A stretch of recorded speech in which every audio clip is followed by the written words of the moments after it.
बिस्मिल्लाहिर्रहमानिर्रहीम। बहुत ही अफसोसनाक खबर से आपको आगाह कर रहे हैं कि लेबनान जो मुसलमान मुल्क है उसका शहर बैरूत जो ना सिर्फ दारुल खिलाफा है बल्कि साहिल समंदर पर वाक़ होने की वजह से एक अहम जरिया है लेबनान की मईशत को फरोग देने का, वो धमाकों की जद में है और निहायत ही शिद्दत आमेज धमाके थे जिसके नतीजे में अब तक 100 के लगभग लेबनान के लोग वफात पा चुके हैं और लगभग 4000 के करीब लोग जख्मी हो गए हैं। इस वक्त मौजूदा रिपोर्ट्स के मुताबिक लेबनान से रिपोर्ट किया जा रहा है और एसोसिएट प्रेस की लेबनान में सहाफी दलाल मवाद ने यह बताया है कि यह वाकया हिरोशिमा और नागासाकी से कम नहीं है, क्योंकि जिस तरह से धमाके की शिद्दत थी और उसके नतीजे में अपार्टमेंट्स, बिल्डिंग्स और हस्पतालों के शीशे जिस तरह सड़कों पर आके गिरे, यूं लगता था कि एक क़यामत खेज मंजर था। वीडियोस में यह साफ दिखाई दे रहा है,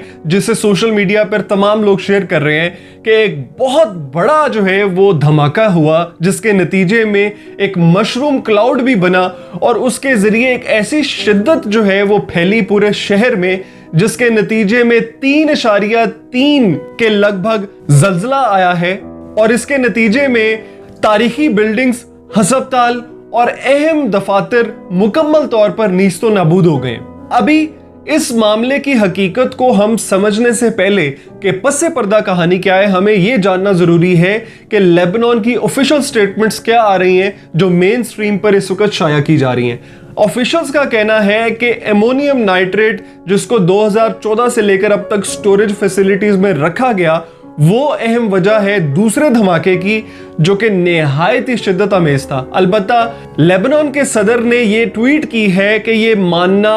बहुत मुश्किल है कि 2750 टन पर एमोनियम नाइट्रेट जो स्टोरेज में पड़ा है उसको किसी भी सेफ्टी मेजर के बगैर रखा गया हो। अब लेबनान के सदर मिशेल ऑन ने 3 दिन के लिए तातीलात का ऐलान कर दिया है और 2 हफ्ते के लिए बैरूत के शहर में मार्शल लॉ लग गया है और तमाम एहतियाती तदाबीरों का ख्याल रखते हुए उन तमाम मेजर्स को अडॉप्ट किया जाएगा जिससे दोबारा रिकंस्ट्रक्शन हो और शहर की सेहत को दोबारा बहाल किया जा सके। अलबत्ता प्राइम मिनिस्टर हसन दियाब ने यह वाज़ेह तौर पे कह दिया है कि यह बहुत बड़ी कैटास्ट्रोफी तबाही है और जो भी इस मामले में जिम्मेदार है उसको बहुत ज्यादा नुकसान उठाना पड़ेगा और हम उसे अकाउंटेबल करेंगे हर मामले में। अब हम आते हैं मामले की असल हकीकत में। अगर एमोनियम नाइट्रेट के बारे में जो ऑफिशियल स्टेटमेंट्स हैं वो ठीक भी हैं तो हम उसको इसलिए मानते हैं क्योंकि एमोनियम नाइट्रेट के डिफरेंट यूजेस होते हैं। उनमें 2 कॉमन यूजेस एग्रीकल्चर फर्टिलाइजर में होता है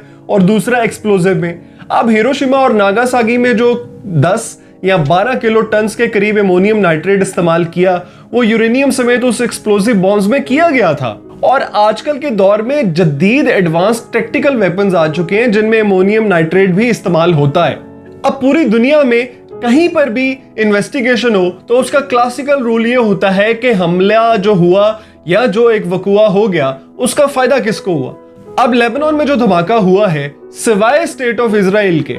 इसके अलावा और कोई रियासत नहीं है जिसको इस धमाके का फायदा हुआ हो। उसकी वजह यह है कि पिछले 2 हफ्तों से हिजबुल्लाह इजराइल के खिलाफ एक महाज खड़े किए हुए था और इजराइल को गोलन हाइट्स में और मुख्तलिफ रीजन्स में बहुत ज्यादा जो है वो नुकसान दे रहा था और उसके नतीजे में इन लोगों ने ये हमला करके पूरी दुनिया की अटेंशन ना सिर्फ उन मामलात में जो इस वक्त इजराइल के अंदर मौजूद हैं, नेतन्याहू के खिलाफ प्रोटेस्ट हो रहे हैं, करप्शन चार्जेस जितने भी हैं उनके हवाले से अपील्स की जा रही हैं कोर्ट में, वहां से ध्यान हटेगा और साथ ही साथ जो हिजबुल्लाह का महाज था उसको भी जो है वो हैम्पर कर दिया गया है इस अटैक के नतीजे में। लेबनान का तो नुकसान ही नुकसान है। वो इसकी वजह यह है कि लेबनान की 80% आबादी इस पोर्ट पर जो वीट स्टोरेज है और यहाँ पर तमाम जितने भी पोर्ट्स पर सप्लाईज आती हैं उन पर डिपेंड करती है और इस वक्त तमाम की तमाम जो वीट की गंदम की स्टोरेज है वो हेल्थ मिनिस्टर जो लेबनान के उन्होंने बताया है कि वो तबाह हो चुकी है,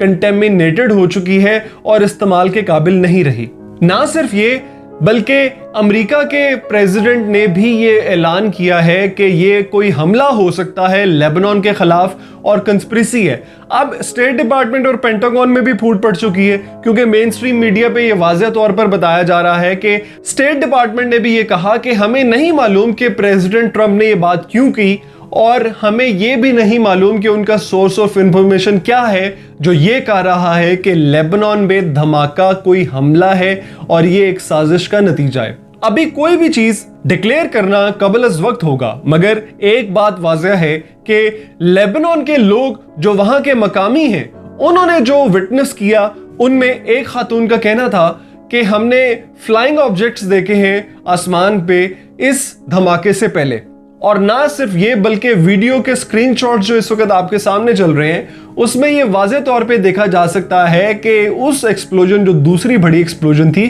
اس سے چند سیکنڈ پہلے ویڈیو میں باقاعدہ طور پر ایک میزائل کو کیپچر کیا گیا ہے جو ٹھیک اسی جگہ پر نشانہ لگاتا ہے جہاں پر دوسرا دھماکہ ہوتا ہے۔ تو یہ وہ اہم ویڈیو فوٹیج ہے جو پروو ہے، اور اس وقت جتنے بھی ایکسپرٹس ہیں وہ یہ کہہ رہے ہیں کہ یہ اسرائیل کا دلیلہ میزائل ہے جو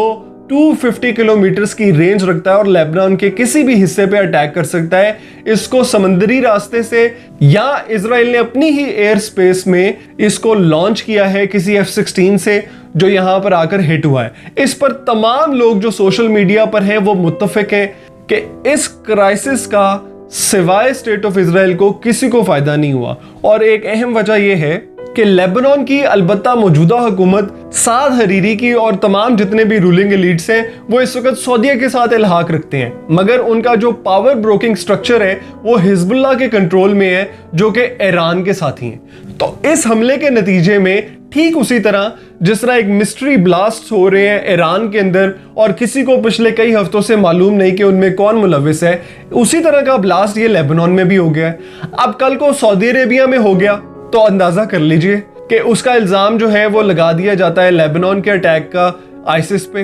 سعودیوں کے اوپر اٹیک ہوتا ہے تو اس کا الزام لگا دیا جاتا ہے ہوتھیوں پہ جو کہ پرو ایرانز ہیں۔ تو یہ شیعہ اور سنی سول وار کو کھڑا کرنے کی بہت بڑی سازش اور گیم کی جا رہی ہے جس کو ہمیں اس وقت جاننا ضروری ہے۔ تو یہ وہ اہم پہلو ہے اس کانفلکٹ کا جس کو ایکسپلائٹ کیا جا سکتا ہے آنے والے دنوں میں۔ حالات حاضرہ ٹی وی بہت کم پہلوؤں پہ کہتا ہے کہ آپ ہمارا پیغام جو ہے وہ پھیلائیے، مگر اس کو جہاد بالعلم کے زمرے میں لاتے ہوئے لوگوں کی فلاح و بہبود اور حق اور سچ کی ترسیل کے حوالے سے ضرور آگاہ کریں کہ یہ سازش کے پیچھے کن لوگوں کا ہاتھ تھا اور اس سے کون لوگ جو ہیں وہ اب آنے والے وقتوں میں سیاست کریں گے۔ تو اب اس میسج کو ضرور شیئر کیجیے گا، اور حالات حاضرہ ٹی وی مشرق وسطیٰ ہو اور اس میں تمام جتنے بھی پہلو ہیں ماڈرن وارفیئر سے ریلیٹڈ اس پہ ویڈیوز بناتے رہیں گے۔ اگلی ویڈیو میں پھر ملاقات ہوگی۔ السلام علیکم۔ حالات حاضرہ پر کمنٹ کر کے اپنی قیمتی رائے کا اظہار کریں، ویڈیو کو شیئر کریں، اور دنیا بھر سے خبروں اور اہم معلومات کو جاننے کے لیے حالات حاضرہ ٹی وی کو سبسکرائب کریں۔ شکریہ۔